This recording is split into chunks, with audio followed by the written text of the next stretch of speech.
اعوذ باللہ من الشیطان الرجیم بسم اللہ الرحمن الرحیم ام کنتم شہداء اذ حضر یعقوب الموت اذ قال لبنیہ ما تعبدون من بعدی قالوا نعبد إلهك وإله آبائك إبراهيم وإسماعيل وإسحاق إلها واحدا ونحن له مسلمون۔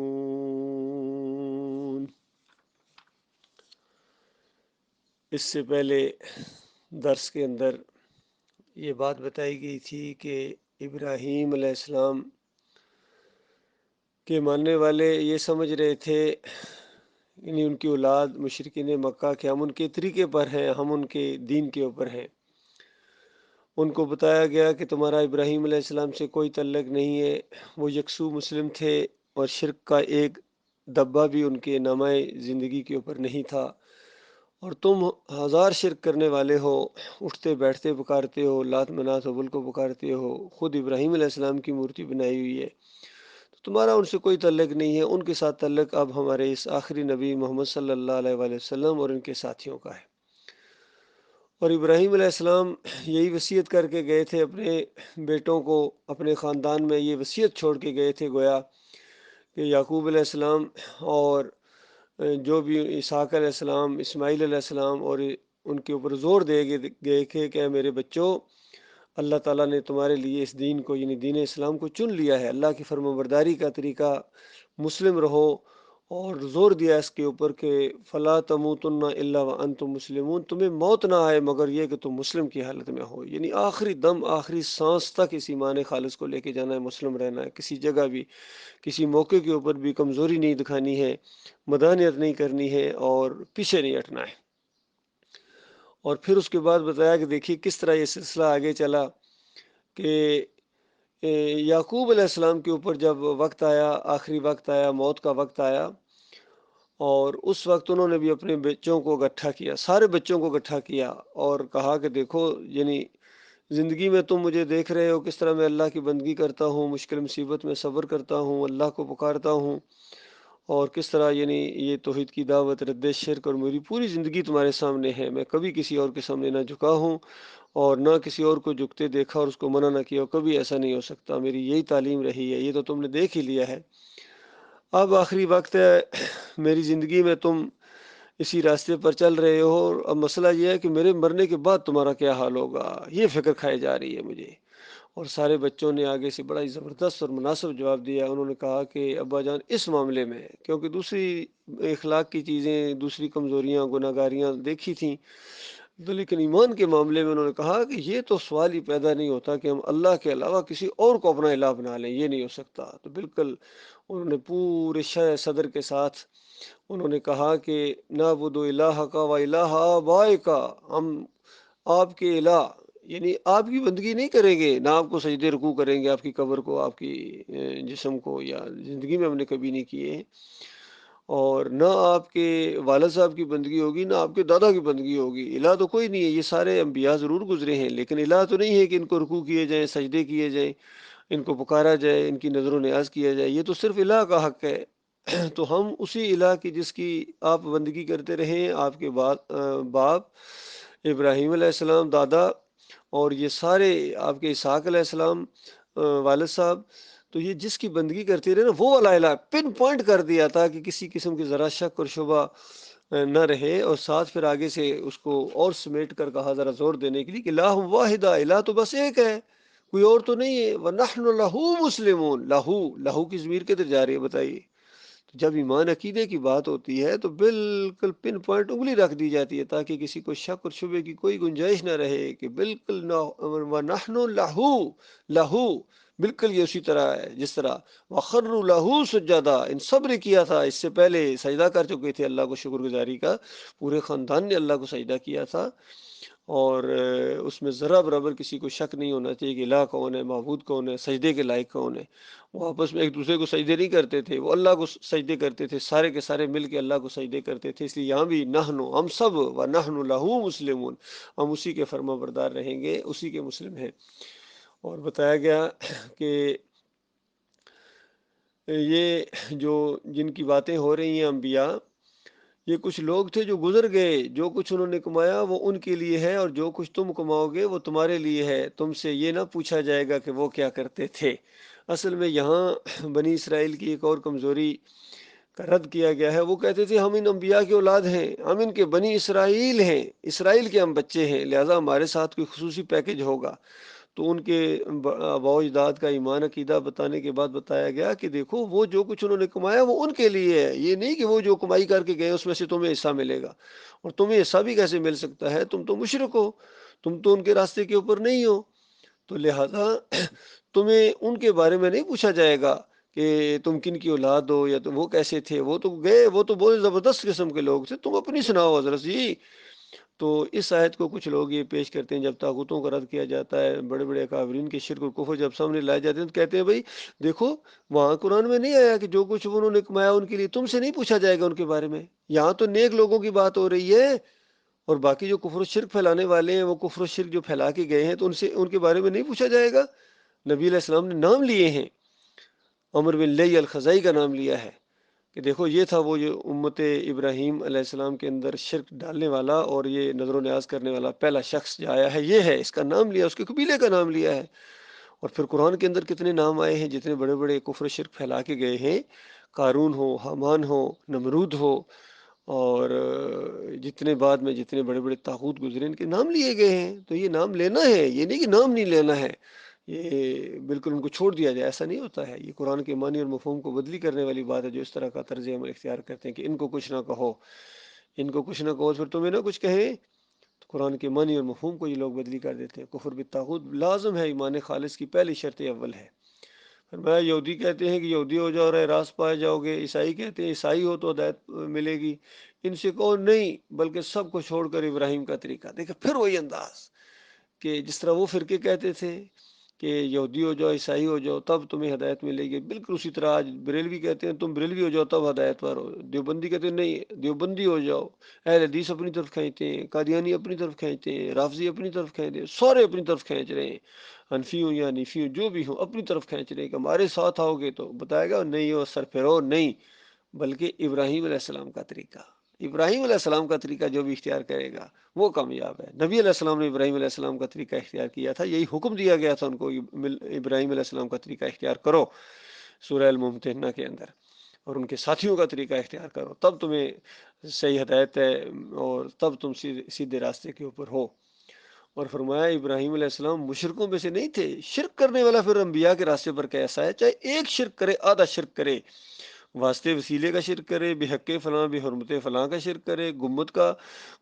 پجاری ہو یا تصویروں کا پجاری ہو یا مورتیوں کا پجاری ہو، سب ایک ہی کھاتے کے اندر ہے۔ سارے مشرک جو ہے نا وہ ایک ہی ذہنیت رکھتے ہیں، یہی نصیحت آگے کر کے جاتے ہیں۔ مومن جو ہوتے ہیں وہ ایمان عقیدے کی نصیحت کر کے جاتے ہیں اپنی اولاد کو، اور کافر مشرک کفر و شرک کی نصیحت کر کے جاتے ہیں کہ دیکھنا ایمان کی بات نہ ماننا، اور جو بھی دائی ہو خاص کر توحید کی دعوت دے اس کو اس طرح کی باتیں ضرور کہنی ہے کہ تم بہت بڑے پاگل ہو، تم بہت بڑے بیوقوف ہو، تم تو بالکل انتشاری ہو، اس طرح کی باتیں لازمی کہنی ہے۔ پاگل تو لازمی کہنا ہے، یہ تو سنت رہی ہے ہر دور کے مشرکین کی کہ انہوں نے ہر دائی کو یہ بات ضرور کہی ہے، باقی بھی کہتے رہے لیکن اس بات پر تو اتفاق رہا ہے سارے مشرکین کا، جو بالکل سارے مشرک جو قومیں گزری ہیں آج تک اس بات پر انہوں نے اتفاق کر لیا ہے کہ ان کے علماء، ان کے بڑے بڑے جتنے اکابرین ہیں، ان کے مولوی اور پیر، ان کے مناظر باز ان کو یہ بات لازمی بتاتے ہیں کہ پاگل ضرور کہنا ہے۔ تو اس انداز سے بتایا گیا کہ ابراہیم علیہ السلام جو تھے وہ یعنی نہ یہودی تھے نہ نصرانی تھے، وہ یکسو مسلم تھے اور ذرہ برابر شرک کرنے والے نہیں تھے۔ تو اس انداز سے بتایا گیا کہ مسلمانوں اب تم اعلان کرو، ان کی ساری باتیں ان تک پہنچا دی گئی ہیں، ان کی باتیں تم نے سنی، تمہاری باتیں انہوں نے سنی، اب ذرا ایک اور کڑاکے سے اعلان کر دو تاکہ ان کی کان کی ساری کھڑکیاں کھل جائیں کہ آخر اختلاف کیا ہے۔ فرمایا اعلان کرو اس انداز سے کہ ہم ایمان لائے ہیں اللہ پر، یعنی ہم اللہ پر ایمان لائے ہیں، وہ ہمارا اکیلا معبود ہے، وہ داتا ہے، وہ دستگیر ہے، وہ مشکل کشا ہے، وہ حاجت روا ہے، وہ غوث ہے، براہ راست اس کو پکارنا، کوئی واسطہ وسیلہ نہیں ہے، کوئی بے حق فلاں بے حرمت فلاں نہیں ہے، کوئی بیچ میں حائل نہیں ہے ہمارے اور ہمارے مالک کے درمیان، براہ راست اللہ کو پکارنا ہے۔ اور باقی سارے جتنے شرک اور کفر ہیں ان کے اوپر ہم تھوکنا گوارا نہیں کرتے، اس طرح ہم سے نفرت کرتے ہیں، اور جب نفرت بڑھ جاتی ہے تو اس کے بعد پھر تھوکتے بھی ہیں ان کے اوپر۔ تو اس انداز سے بتایا گیا کہ ہم ایمان لائے اللہ پر اور اس ہدایت پر جو ہماری طرف نازل ہوئی ہے، یعنی قرآن، اور جو ابراہیم اور اسماعیل اور اسحاق اور یعقوب اور اولاد یعقوب کی طرف نازل ہوئی تھی، اور جو موسیٰ اور عیسیٰ اور دوسرے تمام پیغمبروں کو ان کے رب کی طرف سے دی گئی تھی، یعنی جتنی آسمانی کتابیں آتی رہی ہیں، صحیفے آتے رہے ہیں، تورات، زبور، انجیل ہو یا دوسرے صحیفے ہوں جو ابراہیم علیہ السلام کے اوپر نازل ہوئے، موسیٰ علیہ السلام کے اوپر، ظاہری بات ہے اللہ کی طرف سے یہی تو وعدہ تھا جب وہاں سے آئے تھے آدم ہمارے بڑے دادا ابو، ان کو اللہ تعالیٰ نے وہاں سے کہلوا کے بھیجا تھا کہ جب کبھی میری طرف سے ہدایت پہنچے تو جو بھی ان کی پیروی کرے گا، اس ہدایت کی پیروی کرے گا، اس کے لیے کسی غم اور پریشانی کا معاملہ نہیں ہے، اور جو اس کو نہیں مانے گا، اپنی چلائے گا، تعویلیں کرے گا، ٹیڑھا کرنے کی کوشش کرے گا، تو ایسے سارے لوگ جہنمی ہوں گے کہ وہ اس کے اندر ہمیشہ رہیں گے۔ تو اس انداز سے اعلان کروایا گیا، فرمایا ہے ہم ان کے درمیان کوئی تفریق نہیں کرتے اور ہم اللہ کے مسلم ہیں۔ انبیاء کے درمیان یہ نہیں کہ فلاں اشرف الانبیاء اور فلاں یہ اور فلاں، ہم تفریق نہیں کرتے انبیاء کے درمیان، درجات اللہ نے رکھے ہیں، وہ بالکل صحیح ہے اپنی جگہ بات، لیکن ہم ان کے درمیان مقابلے نہیں کرتے ہیں کہ فلاں کو مانیں گے اور فلاں کو نہیں مانیں گے، اس طرح کا معاملہ ہمارا نہیں ہے۔ ہم سب اللہ کے مسلم ہیں، تمام انبیاء اللہ کے مسلم رہے ہیں، ان کے ماننے والے سارے کے سارے ہر دور کے اندر اللہ کے مسلم رہے ہیں۔ یہی ہمارا نام اللہ تعالیٰ نے سورہ الحج کے اندر یہ نام رکھ دیا، گویا اللہ کے ماننے والے جتنے بھی ہوتے ہیں وہ مسلم ہوتے ہیں۔ پھر اگر وہ اسی طرح ایمان لائیں جس طرح تم لائے ہو، یہ اندازہ لگے کیسا بالکل پن پوائنٹ انگلی رکھ دی صحابہ اکرام کے ایمان کی طرف، صحابہ اکرام کو کہا گیا، صحابہ اکرام کے ایمان کی طرف کہا گیا۔ آج جو صحابہ کے اوپر بہتے ہیں، چاہے یہ علی انجینئر ہو، اس کا استاد جو ہے وہ مولوی اسحاق ہو، یا اس سے پہلے ڈاکٹر اسرار بھی کچھ نہ کچھ کہتا رہا ہے، مودودی تو بہت ہی زیادہ اس نے خلافت و ملوکیت کے اندر تو اس نے بہت ہی اپنا زہر اگلا ہے۔ تو یہ سارے کے سارے چاہے جتنے بھی ہوں جنہوں نے بھی صحابہ کے خلاف کوئی بات کہی ہے، یہ رافضی ہوں یا قادیانی ہوں یا جو بھی ہوں، سارے بے ایمان۔ جس نے طارق جمیل نے بے ایمان نے ایک دفعہ ایسا سخت جملہ بولا، میری عقل حیران ہو گئی،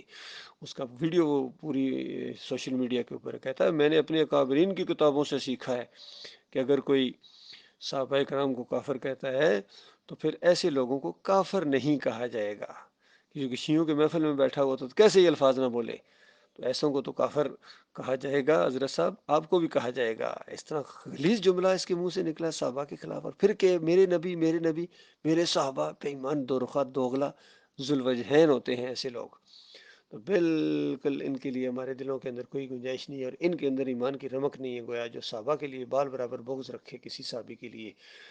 سارے کے سارے صحابہ عادل ہیں۔ باقی ان کے اپنے جو اختلافات ہوئے ہیں وہ اللہ تعالیٰ ان کے معاملات کو فیصلہ کر دے گا، وہ حالات کے تحت معاملات جس سے بھی ہوا ہے ہم ان کے اندر نہیں پڑھتے ہیں، یہ ہمارا یہ معاملہ نہیں کہ یہ حق پر تھے وہ باطل تھے، یہ لڑائی کم میں حق پر کون تھا جی، وہ تو حق پر تھے سارے کے سارے کیونکہ مخلص تھے، تم حق پر نہیں ہو بے ایمان، ان کے اوپر اعتراض کرنے والے۔ تو یہ معاملہ ہے ان کا۔ تو بتایا پھر اگر وہ اسی طرح ایمان لائیں جس طرح تم لوگ ایمان لائے ہو تو ہدایت پر ہیں، اور اگر اس سے منہ پھیریں تو کھلی بات ہے کہ وہ ہٹ درمی پر پڑ گئے، لہٰذا اطمینان رکھو کہ ان کے مقابلے میں اللہ تمہاری حمایت کے لیے کافی ہے، وہ سب کچھ سنتا اور جانتا ہے۔ یہ قیامت تک کے لیے مومنوں کو ایک تسلی ہے، مالک اپنے بندوں کو یہ کہہ رہا ہے کہ ایسے سارے لوگ جو صحابہ اکرام کی طرح ایمان لانے کے لیے تیار نہیں ہیں اور ان کی مخالفت کرتے ہیں اور فرقوں میں بٹ گئے ہیں، ان کے اوپر جو ہے نا اب معاملہ حجت تمام ہو گئی ہے، اور یہ تمہارا کچھ بھی بگاڑ نہیں سکتے ہیں، ان کے نپٹنے کے لیے اللہ تعالیٰ کافی ہے، اللہ تعالیٰ تمہاری مدد کرے گا۔ تم نے یہ جو آواز اٹھائی ہے، حق کی آواز، توحید کی آواز، اس کو آگے بڑھاتے رہو مومنو، اور بالکل پرواہ نہ کرو، اللہ تعالیٰ تمہارے ساتھ ہے۔ کہو، پھر اعلان کرو، ذرا ایک اور دوسرے اینگل سے اعلان کرو تاکہ ان سرفیروں کو ہوش آئے گی یہ کن کے ساتھ مقابلہ ہے ان کا۔ کہو اللہ کا رنگ اختیار کرو، اس کے رنگ سے اچھا اور کس کا رنگ ہوگا، یعنی ہم نے تو اللہ کا رنگ اختیار کر لیا ہے، ہم نے دیوبندیت کا رنگ چھوڑ دیا، بریلویت کا، اہل حدیثیت کا، صوفیزم کا جو رنگ پہلے ہمارے اوپر تھا بالکل ہم نے اتار پھینکا ہے۔ جب اللہ کا رنگ ہمارے اوپر چڑھا ہے تو یہ سارے باطل رنگ سب کے مٹ گئے ہیں، نام و نشان ان کے مٹ گئے ہیں ہمارے اوپر سے، ہم نے اللہ کا راستہ اختیار کیا، اللہ کا رنگ اختیار کیا۔ دیکھیے ادبی انداز سے الفاظ ہوتے ہیں ہر زبان کے اندر کہ یہ اللہ کا رنگ اختیار کرو،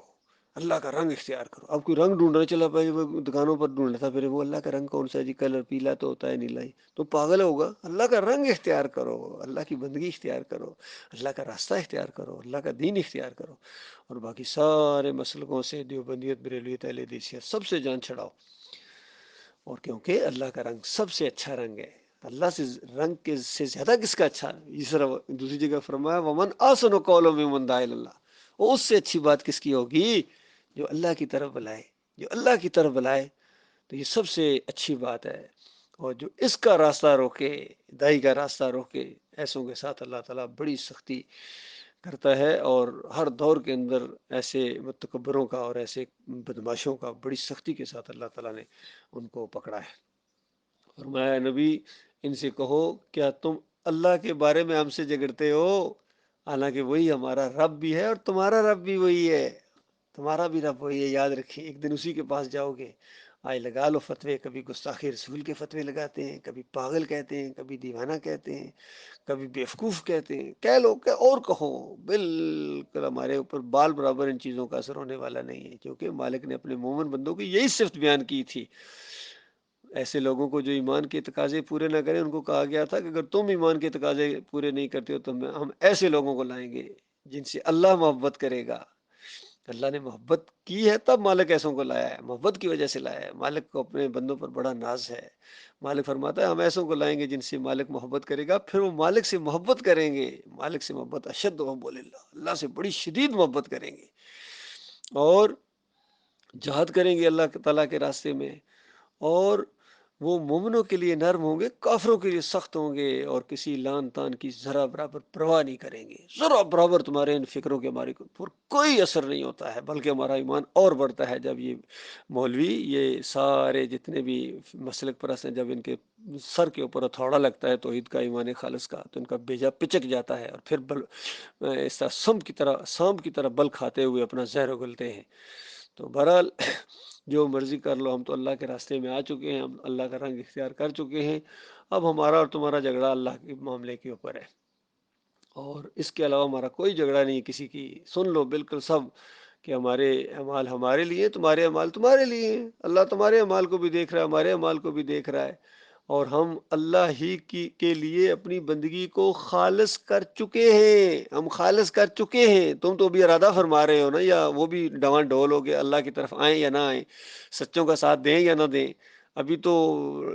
بالکل بیچ میں پڑے ہوئے. ہم اللہ کا رنگ اختیار کر چکے ہیں، ہم اپنی بندگی کو اس کے لیے خالص کر چکے ہیں. یا پھر کیا تمہارا کہنا یہ ہے کہ ابراہیم علیہ السلام اور اسحاق اور یعقوب اور اولاد یعقوب سب کے سب یہودی تھے یا نصرانی تھے؟ یعنی یہ تم یہ کہتے ہو، تم بھی ان کے ساتھ منسوب کرتے ہو اپنے آپ. کیا وہ تمہاری طرح تھے؟ کیا وہ تم انبیاء تمہاری طرح یہ مورتیوں کو پوجنے والے، تصویروں کو پوجنے والے، گنبدوں کے پجاری تھے؟ تم یہ سمجھتے ہو وہ ان چیزوں کو شرک نہیں کہتے تھے؟ وہ تو دشمن گزرے ان چیزوں کے، وہ ان چیزوں کے دشمن گزرے ہیں. تو تم یعنی زیادہ جانتے ہو دین کو، یا یہ انبیاء زیادہ جانتے ہیں؟ کس راستے کے اوپر ہو؟ اور اللہ نے جو بتایا کہ ان لوگوں کا راستہ اختیار کرو، یہ نیک لوگ تھے، ان کو پوجنا پکارنا نہیں ہے، تو اس بات کو تم زیادہ جانتے ہو یا اللہ زیادہ جانتا ہے؟ تو پھر فرمایا اب فتویٰ گویا ان کے اوپر آ گیا، ان بے ایمانوں کے اوپر. اس شخص سے بڑا ظالم اور کون ہوگا جس کے ذمے اللہ کی طرف سے ایک گواہی ہو اور وہ اسے چھپائے. تمہاری حرکات سے اللہ غافل نہیں ہے. یعنی یہ ایمان کی بات، توحید کی بات جن کو معلوم تھی اور انہوں نے دانستہ چھپائی ہے، اس کو دانستہ چھپائی ہے انہوں نے، تو بتاؤ اس سے بڑا ظالم کون ہوگا؟ پوری طرح جان گئے کہ ایمان کیا ہے، توحید کیا ہے، شرک کیا ہے. اس دعوت کے اندر، ہر دور کے اندر جب بھی دعوت اٹھتی ہے کھل کے اٹھتی ہے، اللہ کے فضل و کرم سے اٹھتی ہے. تو اس کے بعد انہوں نے اس کو چھپانا شروع کر دیا، دبانا شروع کر دیا انہوں نے. تو یہ بہت بڑے ظالم ہیں. فرمایا وہ کچھ لوگ تھے جو گزر چکے، وہ جو نیک لوگ تھے نا، وہ گزر چکے، اپنا اپنا حصہ وہ ڈال چکے، ایمان خالص کا راستہ اختیار کر چکے. انہوں نے تو حق ادا کرنے کی کوشش کی ہے، ان کا سب کچھ انہی کے لیے، ان کے ساتھ منسوب کرنے، ان کا نام لینے سے تمہیں کچھ نہیں فائدہ ہو جائے گا. اس راستے پر آؤ. تو اس طرح بتایا وہ کچھ لوگ تھے جو گزر چکے، ان کی کمائی ان کے لیے تھی، اور تمہاری کمائی تمہارے لیے ہے. آج سارے جتنے یہ مسلک پائے جاتے ہیں، کتنے نبی علیہ السلام کی تعریفیں کرتے ہیں. صحابہ کرام کی بھی کچھ لوگ کرتے ہیں، کچھ لوگ خلاف ہیں، لیکن کچھ لوگ تعریفیں بھی ان کی کرتے ہیں، نام لے لے کے کرتے ہیں، ان کے نام سے تنظیمیں بن گئی ہیں. تو اتنی تعریفیں کرنے سے تمہیں کیا فائدہ ہوگا جب تک تم اس راستے پر نہیں چلو گے؟ اسی طرح اس آخری دور کے اندر یہ جو توحید کی دعوت اٹھی ہے ڈاکٹر مسعود الدین عثمانی رحمۃ اللہ علیہ کے ذریعے، بہت ہی زبردست کڑاکے کی دعوت اٹھی ہے، اور شرک کی جڑ کے اوپر تیشہ چلایا اس اللہ کے بندے نے، اور سارے شرکوں کا رد کیا ہے اور طاغوتوں کی نشاندہی کی ہے۔ اور اس کے بعد آگے جا کے یہ پھر فرقوں میں کچھ بٹ گئے ہیں، تو نام سارے ڈاکٹر صاحب کا لیتے ہیں کہ ہم ڈاکٹر صاحب کے ساتھی ہیں، اور تمہارا ڈاکٹر صاحب سے کیا تعلق ہے؟ جب تک وہ طریقہ اختیار نہ کرو اس انداز سے، اس دور کے اندر توحید کا راستہ اختیار نہ کرو، صحابہ کرام کے نقش قدم پر چلنے والا انداز سامنے نہ لاؤ، تمہارا کوئی تعلق نہیں کسی مومن کے ساتھ، اور تم بالکل اپنے اس دعوے میں پھر جھوٹے بھی نکلو گے، اور تمہیں فائدہ ہونے والا کچھ نہیں ہے۔ تم سے ان کے اعمال کے متعلق سوال نہیں ہوگا، تم اپنی سناؤ حضرت جی، اپنی بات کرو۔ بتایا نادان لوگ ضرور کہیں گے، یعنی اللہ ان کو نادان کہہ رہا ہے، بیوقوف کہہ رہا ہے، کہ انہیں کیا ہوا ہے کہ پہلے جس قبلے کی طرف یہ رخ کرتے تھے، صلات پڑھتے تھے، اس سے یکایک پھر گئے۔ اے نبی ان سے کہو مشرق اور مغرب سب اللہ کے ہیں، اللہ جسے چاہتا ہے سیدھی راہ دکھاتا ہے، اور اسی طرح تو ہم نے تمہیں ایک امت وسط بنایا ہے تاکہ تم دنیا کے لوگوں پر گواہ ہو اور رسول تم پر گواہ ہو۔ اندازہ لگائیے، یعنی یہ تحویل قبلہ کا جو معاملہ ہوا تھا تو بتایا گیا کہ دیکھو یہ تو مشرق اور مغرب اللہ تعالیٰ کا ہے، مومن تو ہر دور کے اندر چاہے یہ مسجد الحرام کی طرف رخ کریں چاہے بیت المقدس کی طرف رخ کریں، سجدے تو وہ اللہ ہی کو کرتے ہیں، بندگی تو اللہ ہی کو کرتے ہیں، اور اللہ نے جب حکم دیا کہ ادھر رخ کرو ادھر کرتے ہیں، اتنے فرما بردار ہیں وہ ذرا برابر اللہ کے حکم کی نافرمانی نہیں کرتے ہیں، اور اللہ کے حکم کو ہی بجا لانا اللہ کی بندگی سمجھتے ہیں۔ تو اس طریقے سے بتایا گیا کہ اللہ تعالیٰ جس کو چاہتا ہے سیدھی راہ دکھاتا ہے، تو اسی طرح اس امت کو بھی، اس آخری امت کو امت وسط بنایا، تاکہ یہ پوری امتوں کے اوپر، انسانوں کے اوپر یہ گواہ بنیں گے۔ اس لیے تبلیغ بہت ضروری ہے میرے بھائیوں، ہر اینگل سے، ہر انداز سے تبلیغ کرو، جیسا موقع ملتا ہے، اکیلے اکیلے بھی لوگوں میں، پھر لٹریچر تقسیم کرنا، پھر یہ سوشل میڈیا تو اللہ نے ایسا پلیٹ فارم دے دیا ہے کہ جو بس بندہ خود جیسا ہے نا، یقین کیجئے اسی طرح کا اس کو یہاں سے فائدہ اٹھاتا ہے۔ تو جو مومن ہے، مخلص مومن ہے، وہ اپنی آواز کو بلند کریں، سوشل میڈیا کے ذریعے پوری دنیا تک یہ آواز پہنچے۔ یوٹیوب کے اوپر ہمارے کتنے بیانات آ چکے، کم از کم 6,000 کے قریب ہو چکے ہیں الحمدللہ، اور فیس بک کے اوپر، ٹویٹر کے اوپر، انسٹاگرام کے اوپر، اور یہ جو ٹک ٹاک آج کل اس پر بہت زیادہ یہ لوگ سنتے ہیں ان چیزوں کو، تو یہ ساری دعوت پھیل رہی ہے الحمدللہ۔ جو اللہ کی طرف جھکا ہوا دل رکھتا ہوگا وہ اس دعوت کو مانے گا، وہ ہمارے ساتھی ہیں، بھائی ہیں، جو بھی ہیں۔ ظاہری بات ہے دنیا میں ہر انسان دوسرے انسان سے ایک دم تھوڑا ہی مل سکتا ہے، یہ دنیا کتنی وسیع ہے، جہاں جہاں تک یہ آواز پہنچے، جو بھی اس بات کو مان لے گا وہ ہمارا بھائی ہے، وہ ہمارا ساتھی ہے، مومن بھائی ہے ہمارا، اور اس راستے کا وہ مسافر ہے، ایمان کے راستے کا۔ توحید کی دعوت جہاں بھی اٹھے گی لیکن پوری اسی انداز سے قرآن اور حدیث کے مطابق، کسی ایک کو بھی نہیں چھوڑا جائے گا، کسی ایک طاغوت کو نہیں چھوڑا جائے گا، کسی ایک مورتی کو نہیں چھوڑا جائے گا، کسی ایک گنبد کو نہیں چھوڑا جائے گا، ایک کو بھی نہیں چھوڑا جائے گا۔ یہ جو کہتے ہیں ایک کو چھوڑنا، نہ میں تو چھوڑنے والا نہیں ہوں بھائی۔ کوئی مومن کسی شرک کے خلاف جب وہ بیان دے رہا ہو تو کبھی نہیں کہہ سکتا کہ بس ایک استثنائی شرک ہے جی، استثنائی شرک میں استثناء نہیں ہوتی ہے، ایک کے اوپر نہیں چھوڑنا ہے، سارے بتوں کو توڑنا ہے، یاد رکھیے۔ اللہ تعالیٰ اس کی توفیق دے۔ وقول قولی ھذا استغفر اللہ لی ولکم۔